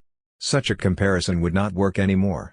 Besides the necessity of taking account of the new democratic demands, the defense of the environment is clearly one of the main reasons why a return to the post-war model is not possible. By promoting consumer demand and economic growth, Keynesian solutions are the motors of environmental destruction. As I will argue in the next chapter, to face the challenge of the ecological crisis, a radical democratic project needs to articulate the ecological and social questions. It is necessary to imagine a new synthesis between key aspects of the democratic and socialist traditions around a new model of development. As I indicated at the beginning of this chapter, there are many ways to conceive of radical democracy, and the differences and disagreements are worth considering. The principal disagreement between my definition and several others concerns the question of representative democracy, which is often declared to be an oxymoron by several radical democratic theorists. Some of them claim, for instance, that the protest movements that we have been witnessing in recent years signal the demise of the representative model and represent a call for a non-representative democracy, a democracy in actu. In Agonistics, I criticized this view and argued that we were not facing a crisis of representative democracy per se, but a crisis of its current post-democratic incarnation. 6. This crisis is due to the absence of an agonistic confrontation, and the solution cannot reside in the establishment of a non-representative democracy. Taking issue with the idea that extra-parliamentary struggles were the only vehicle for making democratic advances, I asserted that, instead of the strategy of desertion and exodus advocated by Michael Hart and Antonio Negri, what was needed was a strategy of engagement with the state and with representative institutions, with the aim of profoundly transforming them. It is interesting to note that in Assembly, Hart and Negri have significantly changed their position with respect to the strategy of exodus. They now declare that the multitude should not follow the path of exodus and withdrawal, and that it cannot avoid the need to take power, but they insist on the need to take power differently. 7 What this means is not very clear, and in any case they do not seem to have abandoned their idea that the multitude could auto-organize itself. If they now recognize the role of leadership, they contend that it must be limited to making tactical decisions, while the strategic ones should be reserved for the multitude. As they put it, leadership must be constantly subordinated to the multitude, deployed and dismissed as occasion dictates. If leaders are still necessary and possible in this context, it is only because they serve the productive multitude. This is not an elimination of leadership, then, but an inversion of the political relationship that constitutes it, a reversal of the polarity that links horizontal movements and vertical leadership. 8. They claim, thanks to this reversal, to be able to avoid the problem facing all types of populism, both from the left and from the right, which are characterized by a central paradox: constant lip service to the power of the people but ultimate control and decision-making by a small clique of politicians. 9. Central to the perspective of Hart and Negri is the notion of the common, which, defined in contrast to property both private and public, constitutes the linchpin of their approach. In this respect, Assembly follows their previous analyses in Commonwealth, where they argue that biopolitical production creates the condition for a democracy of the multitude because it produces the forms of economic and political subjectivities that are an expression of the common. As labor is increasingly responsible for generating cooperation without the need for the intervention of capital, biopolitical production brings with it new democratic capacities. According to them, a society built on the principle of the common is therefore already evolving through the processes of informatization and the development of cognitive capitalism. Independently of the value of their analysis of the productive process, which has been criticized from many quarters, what I find problematic in their celebration of the common is the idea that it might provide the main principle of organization of society. The central problem with this celebration of the common, which is found, albeit in different forms, in the work of many other theorists is that, by postulating a conception of multiplicity that is free from negativity and antagonism, it does not make room for the recognition of the necessarily hegemonic nature of the social order. In the case of Hart and Negri, their refusal of representation and sovereignty proceeds from an immanentist ontology that is clearly in contradiction with the one that informs my conception of radical democracy. One can also find a critique of representation in another proposal to radicalize democracy. In this case, the ancient practice of selection by lot, sortition, is presented by a variety of theorists as providing the remedy to the crisis of representation currently affecting our democratic societies. Such proponents claim that representative democracy has been invented to exclude the people from power and that the only way to establish a real democratic order is to abandon the electoral model and replace it with a lottery. 10. This view is flawed because it reduces representation to elections and does not acknowledge the role of representation in a pluralist democracy. Society is divided and crisscrossed by power relations and antagonisms, and representative institutions play a crucial role in allowing for the institutionalization of this conflictual dimension. For example, in a pluralist democracy, political parties provide discursive frameworks that allow people to make sense of the social world in which they are inscribed and to perceive its fault lines. If we accept that the consciousness of the social agent is not the direct expression of their objective position and that it is always discursively constructed, it is clear that political subjectivities will be shaped by competing political discourses and that parties are essential in their elaboration. They provide symbolic markers allowing people to situate themselves in the social world and to give meaning to their lived experiences. In recent years, however, these symbolic spaces have increasingly been occupied by other discourses of various natures, and this has had very negative consequences for a democratic society. Due to the post-political turn, parties have lost their power to play a symbolic role, but this should not lead us to the conclusion that democracy could do without them. As I have repeatedly argued, a pluralist democratic society which does not envisage pluralism in a harmonious anti-political form and where the ever-present possibility of antagonism is acknowledged cannot exist without representation. An effective pluralism supposes the presence of an agonistic confrontation between hegemonic projects. It is through representation that collective political subjects are created, they do not exist beforehand. Instead of trying to look for a solution to the crisis of democracy in a model like sortition, which does not recognize the collective nature of the political subject and envisages the exercise of democracy on the basis of individual viewpoints, it is urgent to restore the agonistic dynamics constitutive of a vibrant democracy. Far from being a procedure apt to enact a better democracy, selection by lot promotes a vision of politics as the terrain where individuals, unencumbered by constitutive social links, would defend their personal opinions. The main problem with existing representative institutions is that they do not allow for the agonistic confrontation between different projects of society which is the very condition of a vibrant democracy. It is this lack of an agonistic confrontation, not the fact of representation, which deprives the citizens of a voice. The remedy does not lie in abolishing representation but in making our institutions more representative. This is indeed the objective of a left populist strategy. 4. The construction of a people. When Ernesto Laclau and I wrote Hegemony and Socialist Strategy, the challenge for left-wing politics was to recognize the demands of the new movements and the need to articulate them alongside more traditional workers' demands. Nowadays the recognition and legitimacy of these demands have significantly progressed and many of them have been integrated into the left agenda. In fact, it could be argued that the situation today is the opposite of the one we criticized 30 years ago, and that it is working-class demands that are now neglected. Another difference between now and then is that neoliberalism is at the origin of many new antagonisms that, like those arising from the destruction of the welfare state, affect numerous sectors of the population. Some of these antagonisms are due to the phenomenon of what David Harvey calls accumulation by dispossession. By that term Harvey refers to the centralization of wealth and power in the hands of a few through a series of key practices of neoliberalism like privatization and financialization. He underlines the novelty of the struggles to which those practices give rise.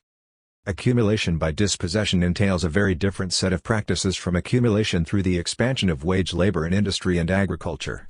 The latter, which dominated processes of capital accumulation in the 1950s and 1960s, gave rise to an oppositional culture, such as that embedded in trade unions and working-class political parties, that produced embedded liberalism. Dispossession, on the other hand, is fragmented, in particular, a privatization here, an environmental degradation there, a financial crisis of indebtedness somewhere else. 1. From another theoretical perspective, the emergence of new antagonisms is also underlined by theorists who point to the pervasive effects of biopolitical neoliberal forms of governmentality in all domains of life. There is no doubt that under neoliberalism, the field of conflict has significantly widened. In a sense, this provides an opportunity, since the number of people affected by the neoliberal policies is much higher than those who are usually considered traditional left voters. A project of radicalization of democracy could therefore appeal to constituencies which so far have not identified with the left, and, thanks to inadequate hegemonic politics, more people than before could be recruited for a progressive alternative. Nonetheless, this also makes the articulation of democratic demands in a collective will more complex because we are now faced with a greater variety and heterogeneity of them. The challenge for a left populist strategy consists in reasserting the importance of the social question, taking account of the increasing fragmentation and diversity of the workers but also of the specificity of the various democratic demands. This requires the construction of a people around a project which addresses the diverse forms of subordination around issues concerning exploitation, domination or discrimination. A special emphasis must also be given to a question that has gained particular relevance in the last 30 years and which is of a special urgency today, the future of the planet. It is impossible to envisage a project of radicalization of democracy in which the ecological question is not at the center of the agenda. It is therefore essential to combine this with the social question. No doubt this will require profound changes in our way of life and multifarious resistances will have to be overcome. To abandon the productivist model and to implement the necessary ecological transition will require a truly Gramscian intellectual and moral reform. This will certainly not be easy, but an ambitious and well-designed ecological project could offer an attractive vision of a future democratic society that might entice some sectors currently within the neoliberal hegemonic bloc. It is often said that the main cleavage in our societies is between the losers and the winners of neoliberal globalization and that their interests cannot be reconciled. Such a fracture does exist and there is clearly an antagonism between the two camps, an antagonism that cannot be visualized simply as a confrontation between 99% versus 1%. Nevertheless, I believe that among the sectors who benefit from the neoliberal model, some might become aware of the grave dangers that it conveys for the environment and could be won over for a project of society that will guarantee a human future for their offspring.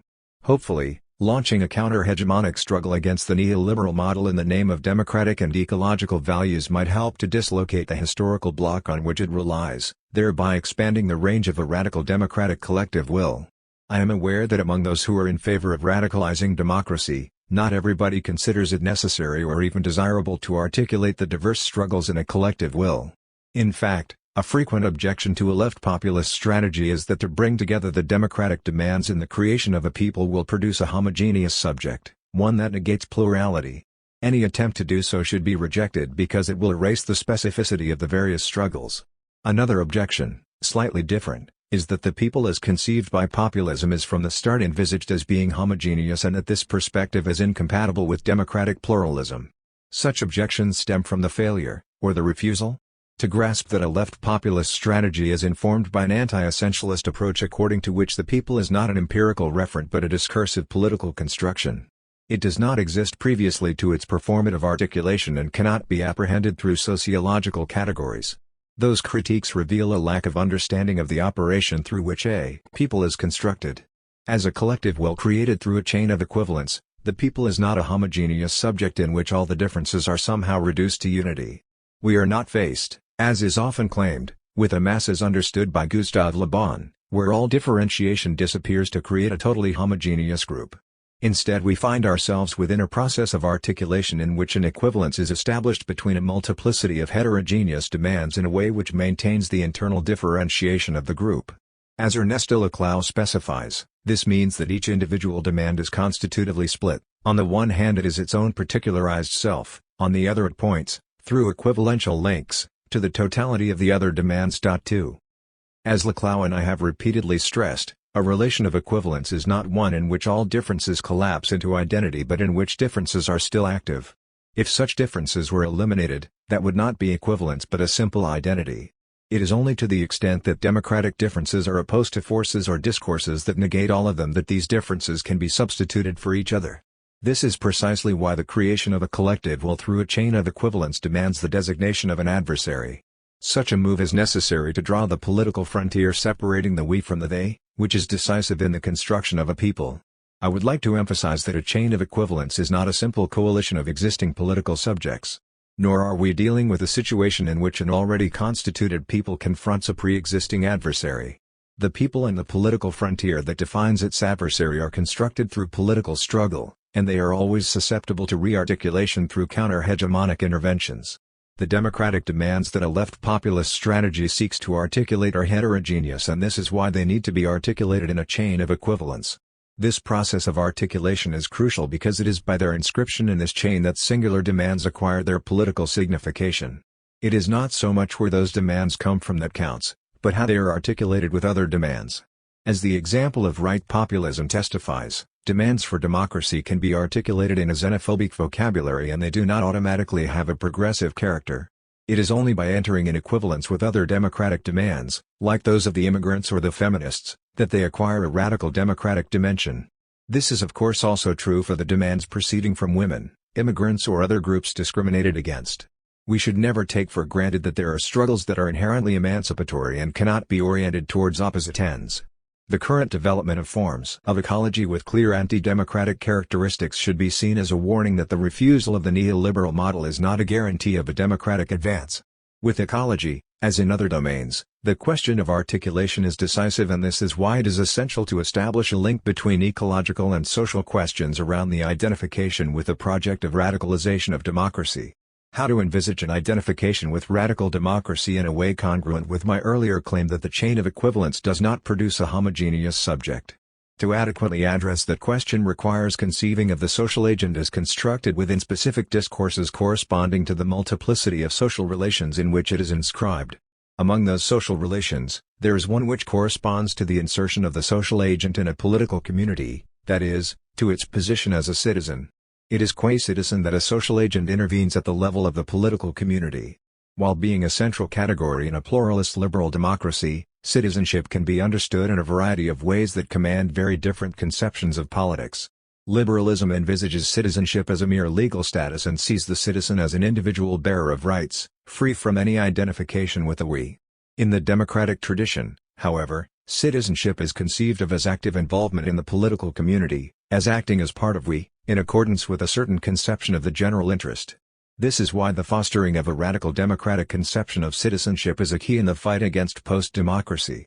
To develop such a conception, we might find a source of inspiration in the civic republican tradition with its emphasis on active participation in the political community.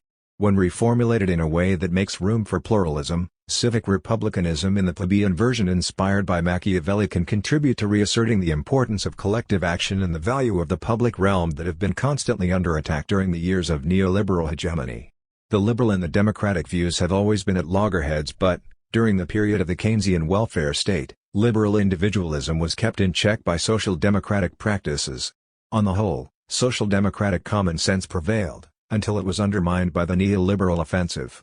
We have seen how under Thatcherism the citizen was replaced by the taxpayer, the political idea of liberty articulated with the economic idea of the free market and democracy reduced to electoral procedures.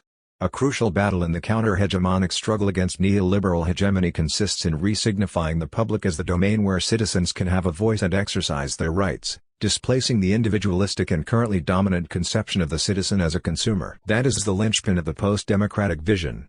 In The Return of the Political, I proposed a conception of citizenship as a grammar of conduct governed by the ethico-political principles of the liberal democratic politeia, liberty and equality for all.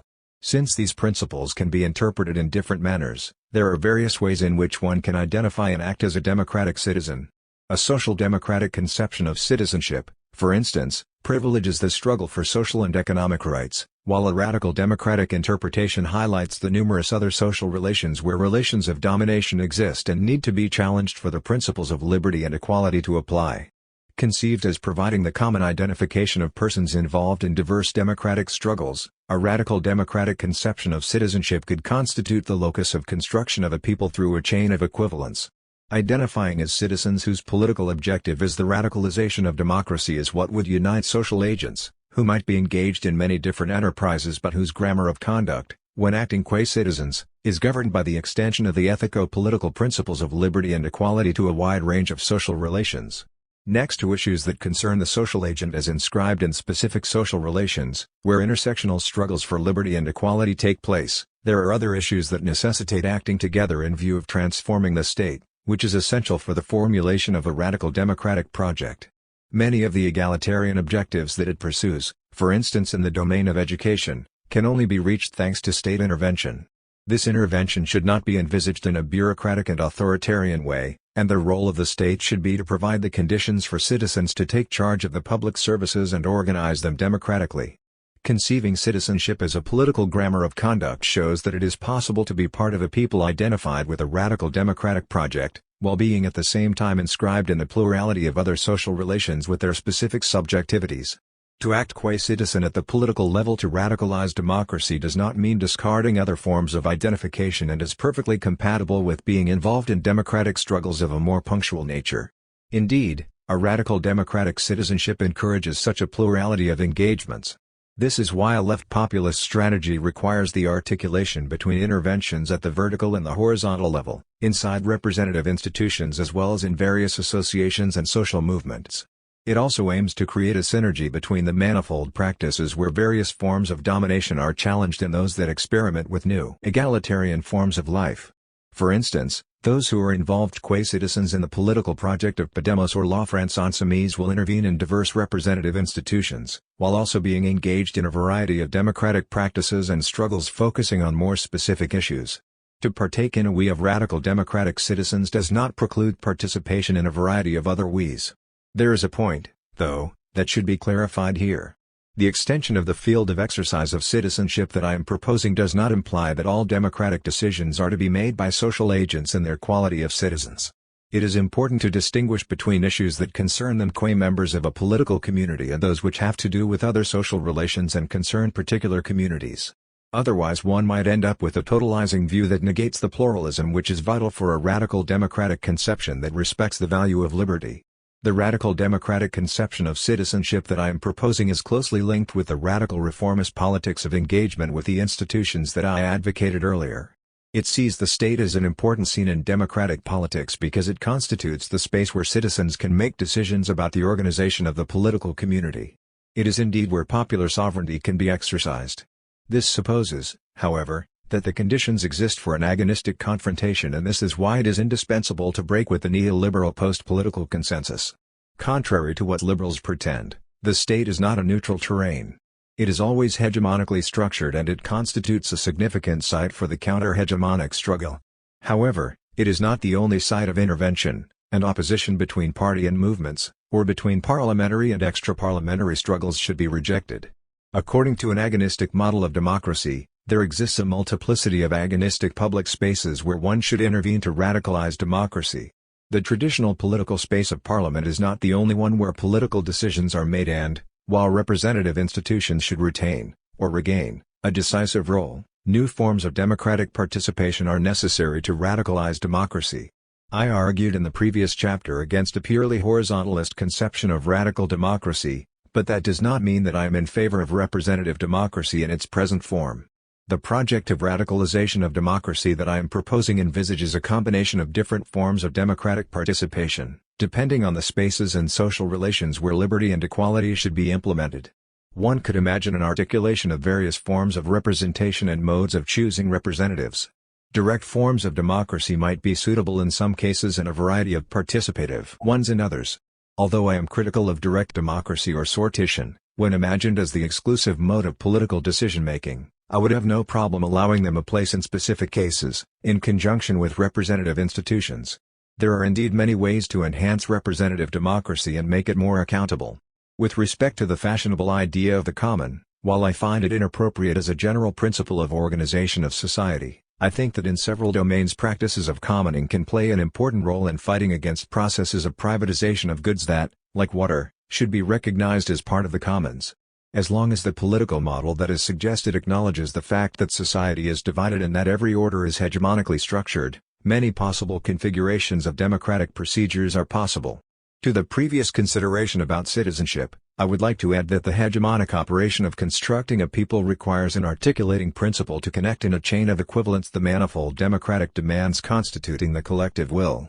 This articulating principle will vary according to the different conjunctures, and it can be provided either by a specific democratic demand that becomes the symbol of the common struggle for the radicalization of democracy, or by the figure of a leader.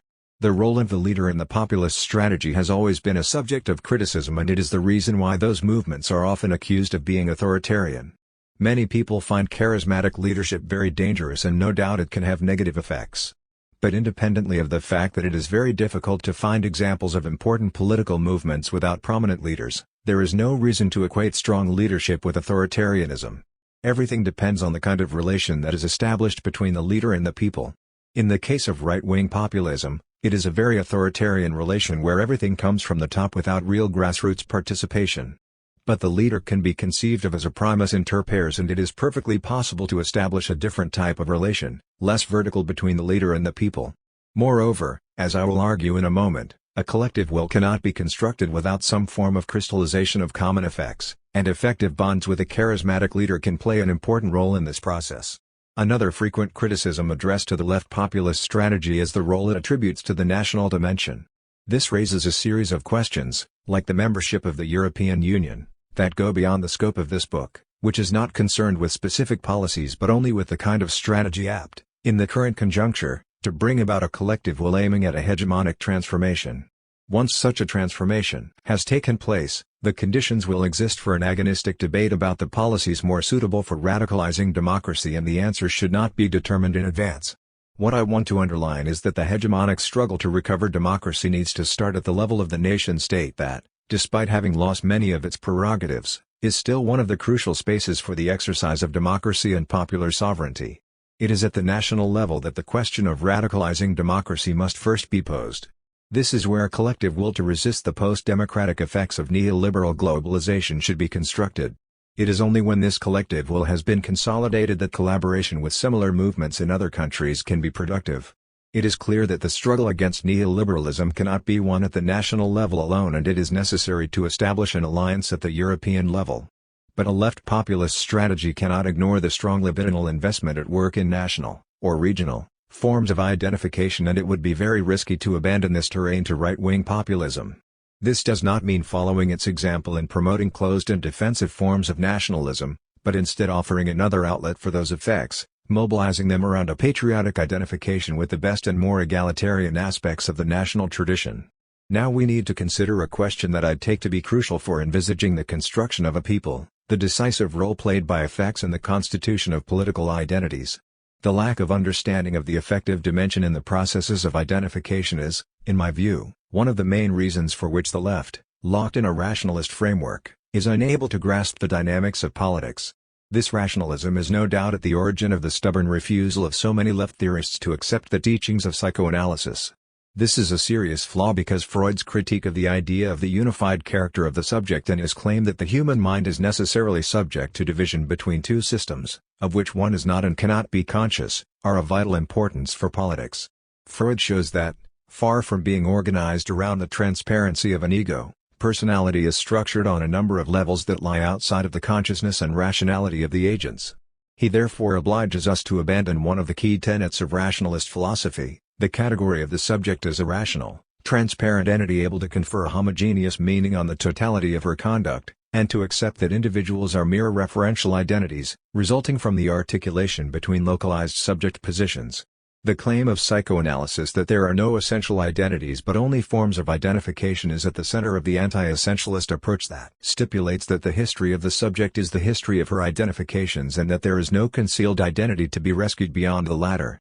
Taking its bearings from Freud, this approach acknowledges that an important dimension of politics is the construction of political identities and that this always entails an affective dimension. In group psychology and the analysis of the ego, Freud highlighted the decisive role played by effective libidinal bonds in processes of collective identification. A group is clearly held together by a power of some kind, and to what power could this feat be better ascribed than to Eros, which holds together everything in the world. 4. To recognize the role of this libidinal energy and the fact that it is malleable and can be oriented in multiple directions, producing different effects, is essential for understanding the work of the hegemonic operation.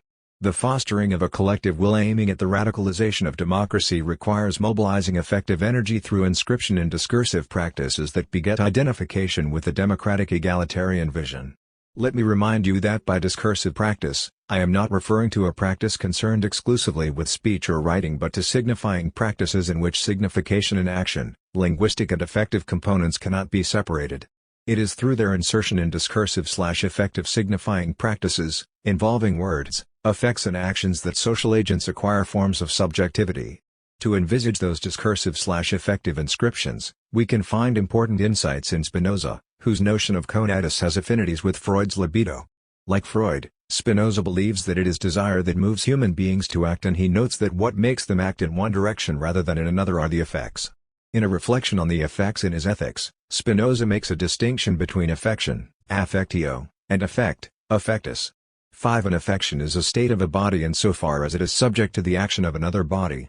When affected by something exterior, the conatus, the general striving to persevere in our being, will experience effects that will move it to desire something and to act accordingly. I suggest deploying this dynamic of affectio/affectus to examine the process of formation of political identities, seeing affections as the practices where the discursive and the affective are articulated, producing specific forms of identification. Envisaged as crystallization of effects, those identifications are crucial for politics because they provide the motor of political action. The hegemonic approach has been criticized by some theorists of the affective turn, who claim that this approach only takes account of the discursive dimension. Refuting this criticism, Yanis Stavrakakis has shown how it is those who advocate a post-hegemonic approach who are in the wrong, because, by separating the discursive from the affective, they miss their constitutive interimplication. 6. On the contrary, the discursive theory of hegemony acknowledges such interimplications when it asserts that something belonging to the order of affect has a primary role in discursively constructing the social. 7. Some of the promoters of the affective turn present their view of affect as based on the thought of Spinoza, but there are good reasons to question such genealogy. I find much more convincing the interpretation of Frederic Lorden who, in his reading of the role of effects in Spinoza, underlines how for him politics is an ars effectandi, which deals with the production of ideas with the power to affect, idea affectans. 8. Questioning the privilege accorded by Marxism to the material determinations and the problematic antinomy that it establishes between matter and ideas, Lorden shows how Spinoza allows us to transcend it through the notion of affection which results as much from ideas as from material determinations. It is when the junction between ideas and effects takes place that ideas acquire power. When envisaging discursive/affective practices, we can also take inspiration from Wittgenstein, who taught us that it is by their inscription in language games, what we call discursive practices, that social agents form specific beliefs and desires and acquire their subjectivity. Following his approach, we can envisage allegiance to democracy, not as based on rationality but as participation in specific forms of life. As Richard Rorty has often pointed out, a Wittgensteinian perspective makes us realize that allegiance to democracy and the belief in the value of its institutions does not depend on giving democracy an intellectual foundation. Allegiance to democratic values is a question of identification. It is created not through rational argumentation but through an ensemble of language games that construct democratic forms of individuality. Wittgenstein clearly acknowledges the affective dimension of different modes of allegiance when he likens religious belief to a passionate commitment to a system of reference. 9. Bringing together Spinoza, Freud, and Wittgenstein, we can see inscription and discursive practices as providing the affections that for Spinoza bring about the effects that spur desire and lead to specific action. It is recognized in this way that effects and desire play a crucial role in the constitution of collective forms of identification. Recognizing the crucial role played by effects in politics and how they can be mobilized is decisive for designing a successful left populist strategy. Such a strategy should follow Gramsci's lead when he calls for an organic cohesion in which feeling passion becomes understanding. Working with notions from the common sense, it should address people in a manner able to reach their effects. It has to be congruent with the values and the identities of those that it seeks to interpellate and must connect with the aspects of popular experience. To resonate with the problems people encounter in their daily lives, it needs to start from where they are and how they feel, offering them a vision of the future that gives them hope, instead of remaining in the register of denunciation. A left populist strategy aims at the crystallization of a collective will sustained by common effects aspiring for a more democratic order. This requires the creation of a different regime of desires and effects through inscription and discursive/affective practices that will bring about new forms of identification. Those discursive/affective practices are of various natures, but the cultural and artistic fields constitute a very important terrain for the constitution of different forms of subjectivity. Here again, Gramsci is an indispensable guide because he has shown the centrality of the cultural domain in the formation and diffusion of the common sense that commands a specific definition of reality. Seeing common sense as the result of a discursive articulation permits us to understand how it can be transformed thanks to counter-hegemonic interventions. Highlighting the decisive role of artistic and cultural practices in the hegemonic struggle, I argued in Agonistics that if artistic practices can play a decisive role in the construction of new forms of subjectivity, it is because, in using resources that induce emotional responses, they are able to reach human beings at the affective level. This is indeed where lies art's great power, in its capacity to make us see things in a different way, to make us perceive new possibilities. Artistic and cultural practices have for that reason an important role to play in a left populist strategy. To maintain its hegemony, the neoliberal system needs to constantly mobilize people's desires and shape their identities. The construction of a people apt to build a different hegemony requires cultivating a multiplicity of discursive/effective practices that would erode the common effects that sustain the neoliberal hegemony and create the conditions for a radicalization of democracy. It is essential for a left populist strategy to acknowledge the importance of fostering common effects because, as Spinoza was keen to stress, an affect can only be displaced by an opposed effect, stronger than the one to be repressed. Conclusion. Examining the current conjuncture in Western Europe, I have argued that we are living through a populist moment. This is the expression of resistances against the post-democratic condition brought about by 30 years of neoliberal hegemony. This hegemony has now entered into crisis, and this is creating the opportunity for the establishment of a new hegemonic formation. This new hegemonic formation could be either more authoritarian or more democratic, depending on how those resistances are going to be articulated and the type of politics through which neoliberalism will be challenged. Everything hinges on the discursive and effective register through which meaning is going to be assigned to the manifold democratic demands that characterize this populist moment. The possibility of implementing counter-hegemonic practices to bring an end to the post-political consensus requires the construction of a political frontier. According to the left populist strategy, this frontier should be constructed in a populist way, opposing the people against the oligarchy, a confrontation in which the people is constituted by the articulation of a variety of democratic demands. This people is not to be understood as an empirical referent or a sociological category. It is a discursive construction resulting from a chain of equivalence between heterogeneous demands whose unity is secured by the identification with a radical democratic conception of citizenship and a common opposition to the oligarchy, the forces that structurally impede the realization of the democratic project. I have underlined the fact that the objective of a left populist strategy is not the establishment of a populist regime but the construction of a collective subject apt to launch a political offensive in order to establish a new hegemonic formation within the liberal democratic framework. This new hegemonic formation should create the conditions for a recovery and deepening of democracy, but this process will follow different patterns according to the various national contexts. What I am proposing is a specific strategy of construction of the political frontier and not a fully fledged political program. Parties or movements adopting a left populist strategy can follow a diversity of trajectories, differences will exist among them and they do not have to be identified by that name. It is at the analytical level that they can be referred to as left populist. It is to be expected that this left populist strategy will be denounced by the sectors of the left who keep reducing politics to the contradiction of capital/labor and attribute an ontological privilege to the working class, presented as the vehicle for the socialist revolution. They will of course see it as a capitulation to bourgeois ideology. There is no point in answering those criticisms that proceed from the very conception of politics against which I have been arguing. But there are other types of objections worth taking into account. Given the very negative connotation conveyed by the term populism in Western Europe, doubt has been raised from several quarters about the appropriateness of using it to qualify a type of politics which might possibly be more easily accepted under a different name. Why call it populist? What is to be gained by that? I would like to point out that this negative connotation is specific to the European context and, as I have earlier indicated, it corresponds to an attempt by the defenders of the post-political status quo to disqualify all the forces that challenge their claim that there is no alternative to neoliberal globalization. Such a pejorative label serves to present all those movements as a danger to democracy.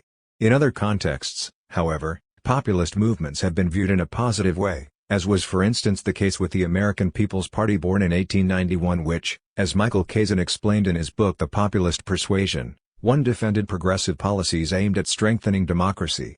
The People's Party did not last long, but the policies that it defended were adopted by the liberals and were influential in the New Deal. Despite the emergence later in the U.S. of an important current of right-wing populism, the term has remained open to positive uses, as we can see today with the wide appreciation of the politics of Bernie Sanders, whose strategy is clearly a left populist one. Once it is granted that populism can provide a political strategy to strengthen democracy, we can begin to envisage the importance in the current Western European conjuncture of re-signifying this term in a positive way, so as to make it available for designating the form of counter-hegemonic politics against the neoliberal order.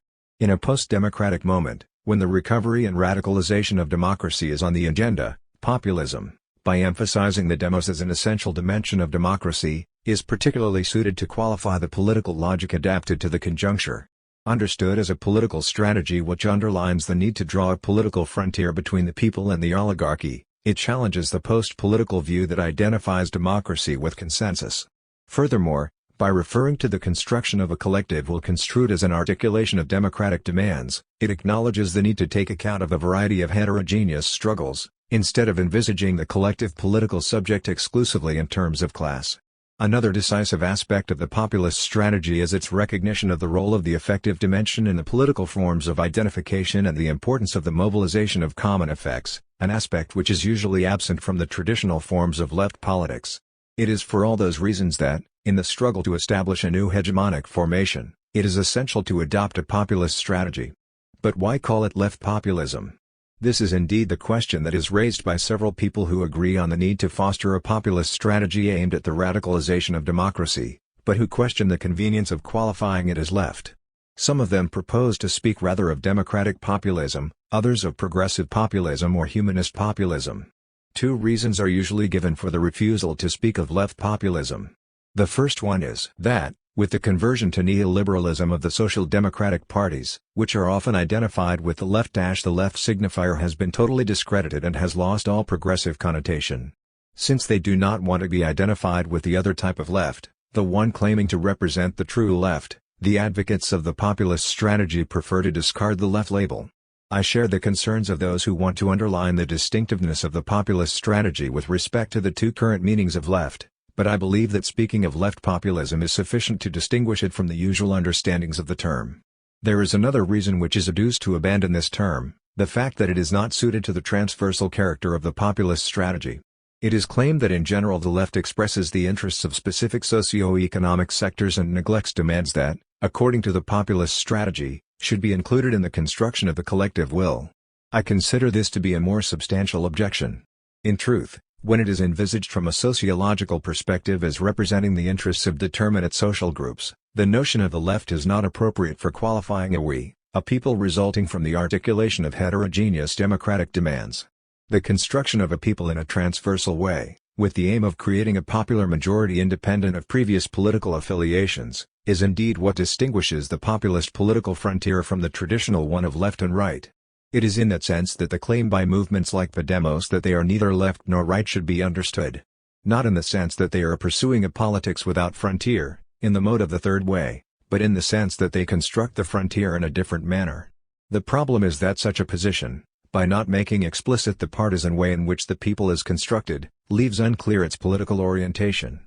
It is to avoid this political indeterminacy that I believe that it is important to speak of left populism in reference to another meaning of left, which concerns its axiological dimension and signals the values that it defends, equality and social justice.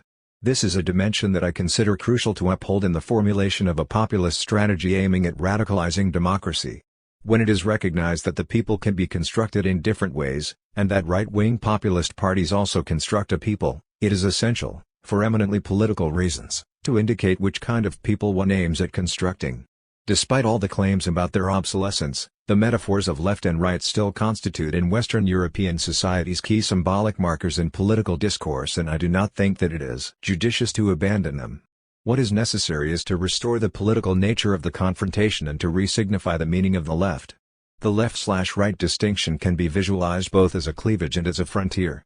In our post-political times the difference between left and right is usually envisaged in terms of a cleavage, that is, as a type of division which is not structured by an antagonism but signals a mere difference of position. Understood in that way, the left/right distinction is not suited to a project of radicalization of democracy. It is only when it is envisaged in terms of frontier, indicating the existence of an antagonism between the respective positions and the impossibility of a center position, that this difference is formulated in a properly political way. I believe that this frontier effect is more difficult to convey with notions like progressive or democratic populism, and that left populism brings more clearly to the fore the existence of an antagonism between the people and the oligarchy without which a hegemonic strategy cannot be formulated.